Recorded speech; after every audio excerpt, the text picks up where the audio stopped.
Hi guys!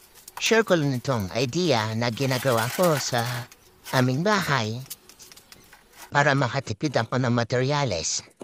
Habang wala pa akong materyales para sa palitada or wala ka pang budget, pwede mong i-apply ito sa ginagawang bahay.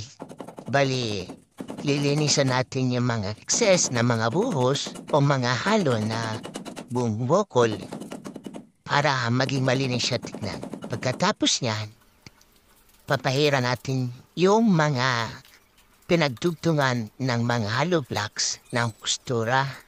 Tignan niyo guys, ayan o. Bati konting halo lang yung gagamitin natin dyan. Kung makikita nyo, ang diferensya ng may postura at wala. Ayan, di ba mas maganda siyang tignan. Ayan lang guys, sana may nakuha kayong idea.